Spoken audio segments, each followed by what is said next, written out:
Bismillahirrahmanirrahim. Banyak umat Islam teman-teman sudah tidak peduli lagi tentang masalah pendapatan dia halal atau haram di zaman kita sekarang.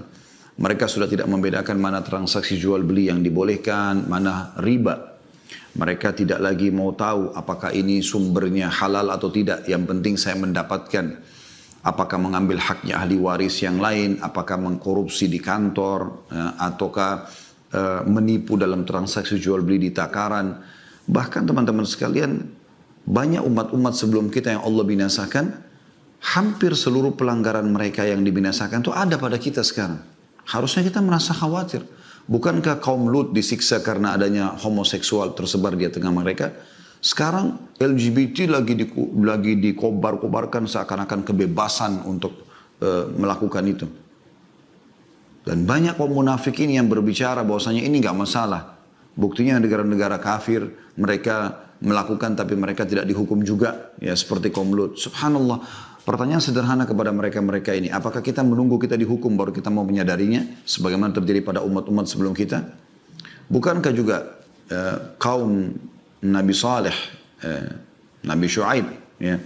Nabi Shu'aib tepatnya mereka di negeri Madian curang dalam timbangan dan itu sudah banyak terjadi di waktu kita sekarang. Gitu kan? Banyak sekali pelanggaran-pelanggaran Nabi-Nabi sebelum kita terjadi pada kita. Maka kitanya harus lebih hati-hati harusnya. Dan Nabi SAW sudah menggambarkan kepada kita sebenarnya. Dan sepertinya waktu itu ada di masa kita sekarang. Karena hampir mayoritas kaum muslimin, semoga Allah selamatkan, tidak menganggap bisa transaksi kecuali dengan riba, padahal riba haram misalnya. Alasannya, saya nggak mungkin punya rumah kalau saya tidak KPR, walaupun harus riba. Saya nggak mungkin punya kendaraan kecuali saya harus cicil dengan cara riba. Saya tidak mungkin bisa membiayai keluarga kecuali dengan riba, walaupun utang dengan berbunga ya. Jadi seakan-akan mereka mengurung diri mereka di pendapatan itu dan tidak mungkin kecuali dengan cara itu. Berapa banyak orang sekarang sibuk dengan kartu kreditnya, beli ini, beli itu, padahal semuanya dengan utang dan dibayarkan oleh bank ribawi. Dan ini riba.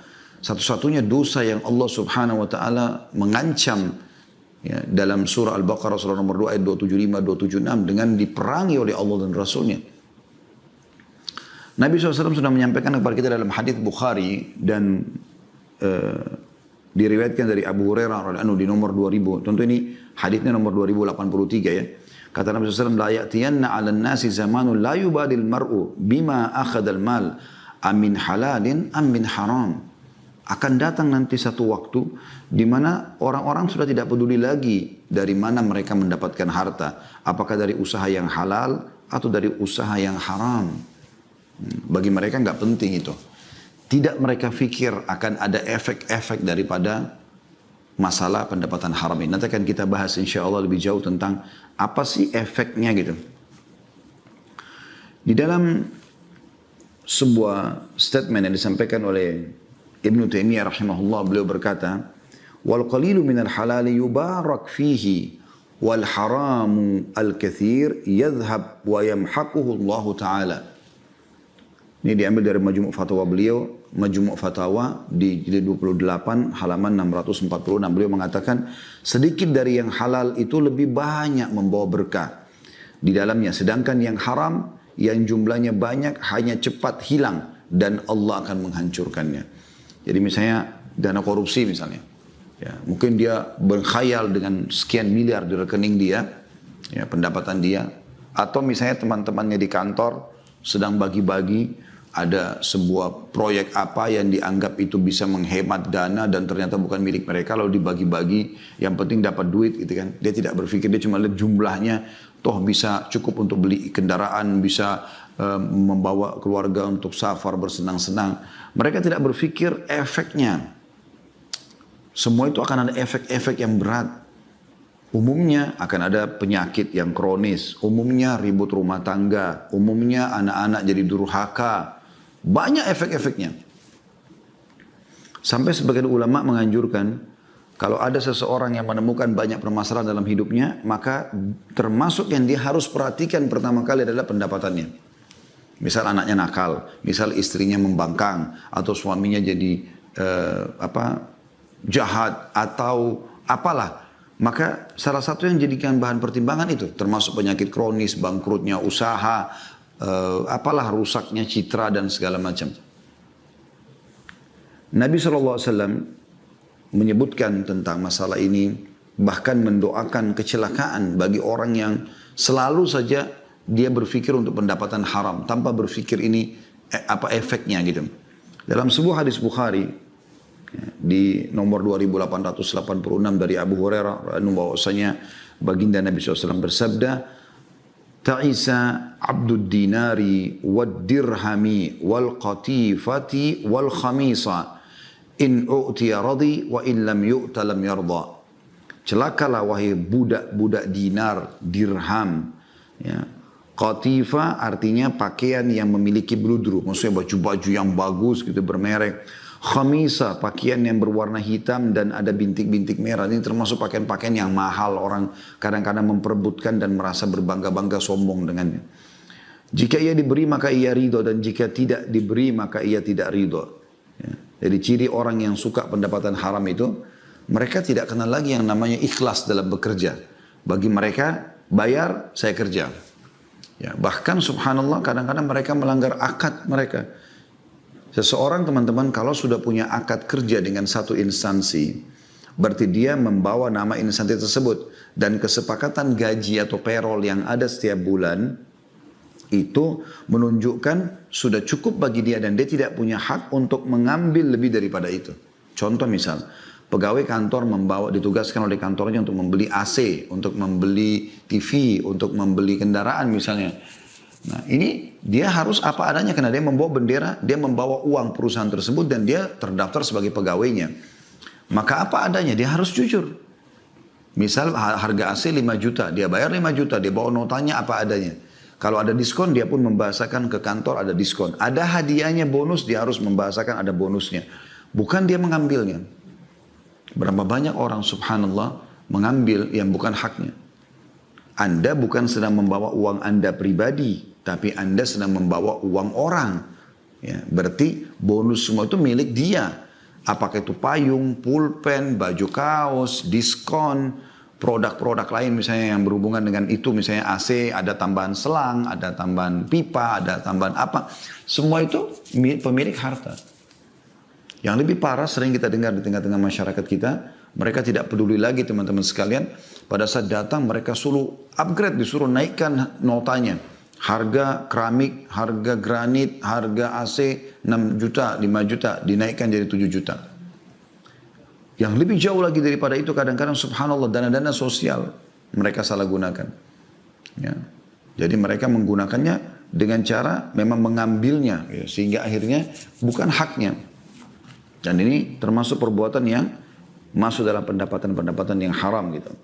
Ibnu Taimiyah juga berkata di Majmu' Fatawa juga, tapi di jilid yang lain, jilid 10 halaman 190, wa hadza huwa 'abdun hadhihi al-umur falau talabaha min Allah fa inna Allah idza atahu iyyahu radi wa idza manahu iyyahu sakhit. Wa innama abdullahi ma yurdihi ma yurdillah wa yaskhatuhu ma yuskhitullah wa yuhibbu ma ahabballah wa rasuluhu wa yubghidu ma abghadahullah wa rasuluhu. Jadi beliau menanggapi hadis tadi ya tentang celakanya hamba dinar, hamba dirham gitu kan, hamba pakaian mewah yang dia tidak mau peduli dari sumber halal atau haram gitu. Inilah yang namanya budak atau budak harta-harta. Jika ia memintanya dari Allah dan Allah memberinya, ia pun ridha. Namun ketika Allah tidak memberinya, ia pun murka. Ya. Kemudian beliau mengatakan, Abdullah atau seorang hamba Allah adalah orang yang selalu ridha terhadap apa yang Allah ridhahi. Dan ia murka terhadap apa yang Allah murkahi. Cinta terhadap apa yang Allah dan Rasulnya cintai, serta benci apa yang Allah dan Rasulnya benci. Ali bin Abi Thalib berkata, teman-teman sekalian, dalam sebuah statement yang menarik, beliau mengatakan, Man ittajara qabla an yatafaqahu. Maaf, saya ulangi. Man ittajara qabla an yatafaqqaha irtatama fir riba thumma irtatama. Barang siapa yang berdagang namun belum memahami ilmu agama, maka dia pasti akan terjerumus dalam riba. Kemudian dia akan terjerumus ke dalamnya dan terus menerus terjerumus. Umar bin Khattab juga mengatakan, la yattajir fi suqina illa man faqiha aklur riba atau aklar riba. Janganlah seseorang berdagang di pasar kami kecuali dia sudah faham betul tentang seluk-beluk riba. Jadi Umar bin Khattab melarang di pasar beliau, di masa khilafah beliau, berdagang kecuali semua pedagang itu sudah harus tahu. Tidak ada transaksi riba di sini. Coba Anda bayangkan dengan zaman kita sekarang. Bisa dikatakan tidak ada pasar yang tanpa riba. Tidak ada mall yang tanpa riba. Transaksi menggunakan perbankan-perbankan ribawi, kartu kredit dan segala macam gitu kan. Walaupun masih ada fatwa ulama mengatakan kalau orang tidak mendapatkan perbankan syariah atau ada fasilitas yang dia tidak dapat dan dia cuma menggunakan sebagai fasilitas transaksi saja sebatas itu masih ada yang membolehkan. Tapi kan ada akad antara Anda dengan perbankan tersebut. Apalagi kalau kartu kredit kadang-kadang ya. Yang unik ini orang kan kalau utang teman-teman sekalian itu syaratnya dalam Islam harus tidak mampu. Dan memang dia niat untuk membayarnya. Tapi kapan seseorang mampu sengaja utang, ini ada bahasan sendiri para ulama. Karena dia mampu untuk membayar, kenapa dia harus utang? Karena ada hadis Nabi SAW, matlul ghani zulm. Menunda-nunda pembayaran bagi orang yang mampu, kezaliman. Ya. Jadi nggak boleh. Makanya teman-teman, kita lihat di kartu kredit itu makin kaya dia, ya, maka makin besar limitnya. Makin dibukakan pintu utang. Ada orang subhanallah, maaf Bapak Ibu sekalian saya membahasakan ini. Tentu saya tidak sebutkan perbankan tertentu, saya cuma menyebutkan masalah tentang fungsi kartu kredit yang sekarang banyak terjadi. Subhanallah, sabunnya, odolnya, sikat giginya, handuknya, ya, listriknya, semua makanan, minuman yang dia konsumsi di rumah, pakaiannya, semua handphonenya, kendaraannya, semuanya ini riba. Kenapa? Karena semua dibayar pakai kartu kredit. Kenapa kok bisa riba Ustaz? Kan kartu kredit kita bisa bayar sebelum jatuh tempo. Iya. Tapi kan pada saat Anda telat bayar, seperti apa? Telat satu menit saja misalnya, hari ini terakhir sampai jam 12 malam. Anda lewat 1 menit, Anda kena denda. Dendanya itu riba kan?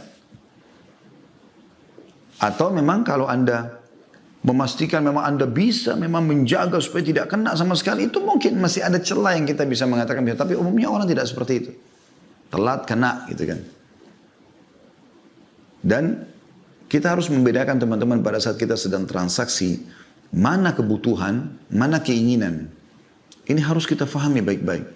Selama itu kebutuhan, kita penuhi. Karena itu tidak bisa kalau kita tidak penuhi makanan, minuman yang harus kita konsumsi. Kalau tidak, hari itu kita kelaparan misalnya.